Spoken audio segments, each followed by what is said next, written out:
putih di sini dan di sini. Berarti sudah isinya 2 kapsul. Lanjut. Tempat pemasangan dengan lapisan antiseptik. Gerakan ke arah luar secara melingkar dengan diameter 10 sampai 15 cm dan biarkan kering.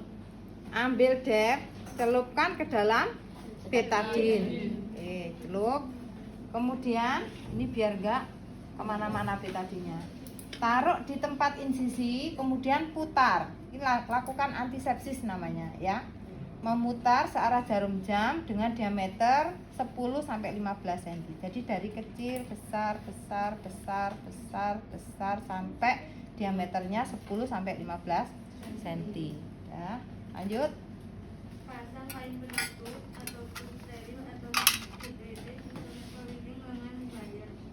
Tunggu kering, kemudian pasang duk lubang. Ujung ketemu ujung ya.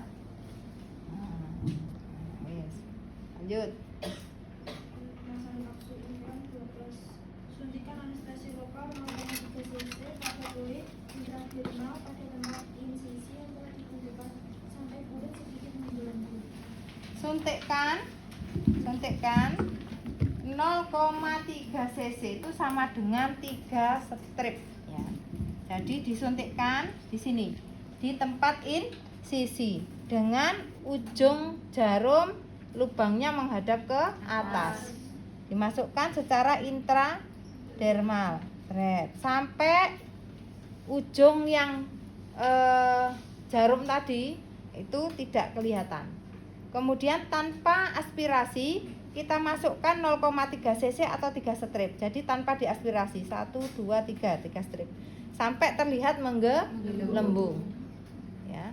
Kemudian lanjutkan menyuntikkan ke pola yang pertama. Ini pola yang pertama. Masukkan secara subdermal. Kemudian sepanjang 4 cm atau sepanjang jarum. Ya, sepanjang jarumnya tadi.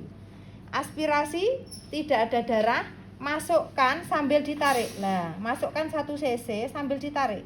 Nah, ini sambil ditarik. Ini susah ini kalau enggak berpengalaman, ya. Karena mendorong sambil menarik piston. Ya, menarik ini spetnya. Mendorong piston, menarik spet. Nah, kenapa harus didorong dan ditarik? Supaya menyebarnya merata ke seluruh bagian yang mau dipasang implan. Demikian juga ke pola yang kedua. Masukkan secara subdermal sepanjang 4 cm. Aspirasi, tidak ada darah. Masukkan 1 cc sambil ditarik. Nah, ini dimasukkan obatnya sambil ditarik. Nah, sudah selesai. Lanjut. Lanjut. Teruskan pemasukan jarum ke lapisan di bawah kulit atau subdermal sepanjang 4 cm dan suntikan masing-masing 1 cc pada jalur pemasangan kapsul nomor 1 dan 2. Oke, sudah selesai berarti. Lanjut.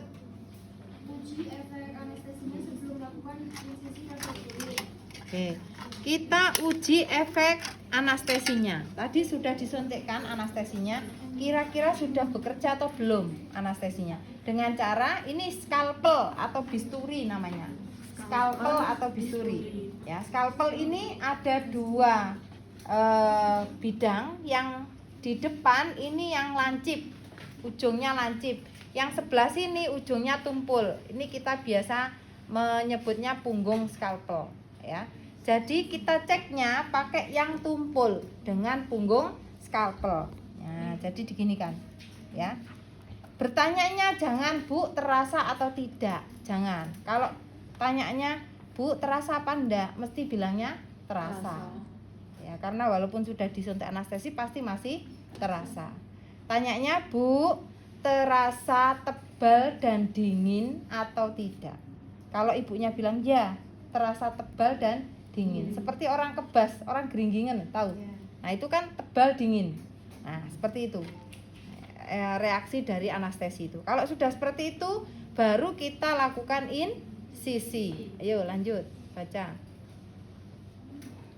Buat insisi dangkal selebar 2 mm dengan skalpel atau ujung bisturi hingga mencapai lapisan Oke, kita buat insisi dangkal. Kalau mau membuat insisi dangkal, pegangnya seperti ini. Jangan memegangnya begini. Kalau begini pasti dalam. Jadi pegangnya begini. Jelas ya? Jadi kita buat insisi dangkal di sini. Tempat sisi yang tadi 8 cm dari epicondylus mediana humeri. Tahu ya? Tahu. Oke, dah. Lanjut. Buka seluruh kapsul trokar dan pastikan kedua kapsul umpan diatur dapat dalam posisi baik dan berurutan di dalam trokar serta kenali pangkal trokar yang ada tanda panahnya. Oke. Kita lihat dua kapsul terpasang dengan benar, kemudian baru kita lihat atau kenali yang ada tanda panahnya. Kebetulan yang dicontoh ini berbeda. Ini harusnya implan 2 fin yang ada sayapnya. Yang ini harusnya yang ini nih 2 fin yang ada sayapnya. Yang kita pakai biasanya 2 plus atau 2 fin. Yang 2 plus yang ada tanda panahnya. Kalau yang fin ada sayapnya. Kalau ada sayapnya nanti masukkan sayapnya di sini, ada lubang sayapnya, plug gitu. Jadi nanti diuntir tek gitu, sayapnya patah, baru bisa kita masukkan ya. Kalau ini enggak, bayangannya hanya yang ada panahnya ya. Di sini ada panahnya. Oke, kita buka dulu. Nah, kalau misalnya bingung panahnya yang mana, enggak usah bingung, lihat aja ujung dari trokatnya. Lihat ujung trokatnya yang lubangnya menghadap ke atas. Itulah tempat dimana tepat untuk memasukkan ya. Jadi seperti ini, lubang menghadap ke atas, masukkan ke tempat sisi sampai dengan lubangnya tidak terlihat, lubang jarumnya. Oke, lanjut. Masukkan ujung trokal tanda panah di posisi atas hingga mencapai lapisan subdermal, kemudian luruskan trokal sejajar dengan permukaan kulit. Oke, lanjut. Ungkit kulit dan dorong trokal dan pendorongnya sampai batas tanda 1. Oke. Pada pangkal trokal tepat berada pada luka inti. Oke, kita lihat dulu. Trokar itu ada 2 batas. Batas 1 di sini, batas 2 di sini. Kelihatan? Kelihatan ya? Nah, ada seret hitam ini. Di sini ini batas 1, ini batas tanda 2. Jadi kita masukkan seperti ini.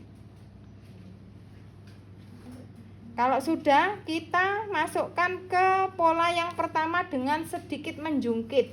Kenapa? Supaya tepat berada di bawah kulit masangnya. Jadi tidak susah. Nah, susahnya menempatkan biar tepat di bawah tepat di bawah kulit itu yang agak susah. Ini kan tipis ini. Oke. Sampai dengan batas tanda 1. Loh, ini tanda satunya kelihatan di tempat sisi. Pegang dengan tangan kiri. Lanjut.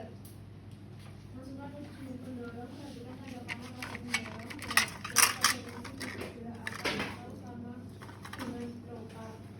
Pada lubang pangkal trokal hingga terasa panah. Oke. Masukkan pendorong dengan tanda panah di atas. Kemudian masukkan sampai terasa ada tahanan. Lanjut.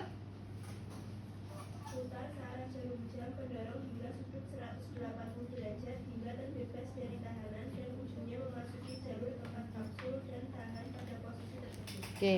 Putar searah jarum jam 180 derajat. Seret gitu ya ke bawah. Kemudian fiksasi tangan yang kanan supaya tidak mendorong karena dia harus diam. Ya, tangan kanan diam, tangan kiri menarik trokar. Nah, ini namanya withdrawal.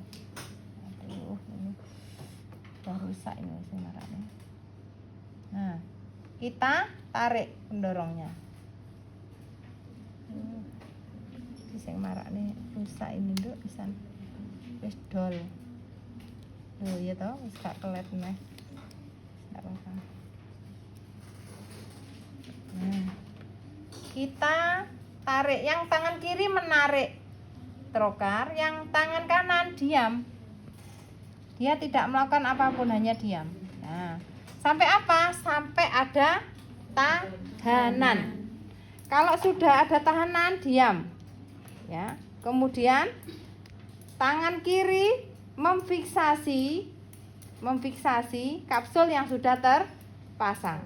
Tangan kanan menarik trokar sampai batas tanda 2. Yes. Jelas ya? Batas tanda 2 di sini. Di tempat insisi. Kemudian membayang ke kanan. Ya, dari membayang ke kanan, arahkan trokar dengan sedikit menjungkit ke pola yang kedua. Nah, ini pola yang kedua. Setelah sampai pola kedua, yaitu sampai batas tanda 1. Nah, ini tuwek kabeh. Sampai batas tanda 1, kemudian putar berlawanan arah jarum jam. Kalau tadi ke kanan, ini ke kiri. Seret, sampai tidak ada tahanan. Setelah itu seperti tadi, fiksasi tangan kanan diam, tangan kiri menarik trokar. Nah, ini otomatis akan terpasang. Nah, terpasang kan? Ya. Setelah itu, kalau sudah dua-dua kapsul ini terpasang di dalam, cek dulu sebelum dicabut. Cek kedua kapsul terpasang dengan benar, ujung kapsul jauh dari tempat insisi. Nah, jauh tempat insisi. Baru kalau sudah kita pastikan seperti itu, dicabut. Ya, sudah dicabut, kemudian dab dengan menggunakan dappers. Nah, kalau sudah menggunakan dappers, kita rekatkan jaringan yang terputus dari insisi tadi. Kan di insisi horizontal gini kan. Nah, itu lukanya kita rekatkan. Jadi jaringan yang terputus kita rekatkan begini. Nah, kita rekatkan. Kemudian kita pasang band-aid-nya. Kita pasang band-aid-nya dengan arah vertikal. Kenapa? Karena lukanya horizontal. Supaya menyatu. Ya. Kita rekatkan, kemudian kita band-aid arah vertikal. Sudah selesai. Kemudian beri pembalut tekan. Nih, pembalut tekan. Pasang di atas band-aid. Kemudian pasang perbannya. Pasang perbannya gini ya, melumah aja murep. Nih. Sambil dilakukan pemasangan perban, kita bisa memberikan konseling pada ibunya. Bu, ini implannya sudah terpasang 2 kapsul implan di bawah kulit. Tolong nanti selama di rumah dijaga agar lukanya tetap kering, artinya tidak boleh terkena air. Jadi kalau mandi gimana? Ya kalau mandi diusahakan tangannya tidak basah. Caranya ya mbuh dibungkus, mbuh diangkat ke atas, yang penting tidak boleh terkena air. Ya. Kemudian perbannya yang saya pasang sekarang ini nanti dilepas 3 hari setelah pemasangan. Untuk band-aid-nya atau Hansaplast-nya yang di dalam nanti bisa dilepas dalam waktu 5-7 hari setelah pemasangan. Nah, selama di rumah nanti tolong dilihat. Jika nanti ada tanda kemerahan, bahkan keluar nanah atau darah, ibu harus segera periksa. Nah, kemudian kalau sudah selesai, kita tali di sebelah kanan atau kirinya luka. Tidak boleh tepat di atas luka. Ya, di kanan atau kirinya.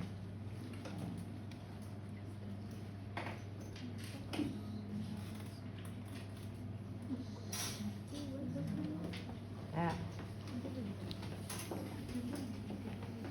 Setelah itu kita bereskan alat-alat, masukkan semua bahan habis pakai yang terkena cairan tubuh di sampah medis. Kemudian semua alat kita masukkan ke klorin 0,5% dalam keadaan terbuka.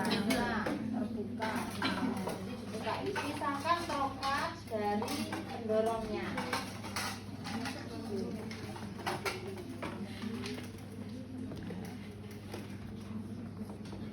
Kemudian kita celupkan ke dalam larutan klorin dan spoonnya buka cara balik. Setelah itu baru cuci tangan 7 langkah, keringkan, kembali ke klien. Bu, nanti istirahat dulu kurang lebih berapa menit?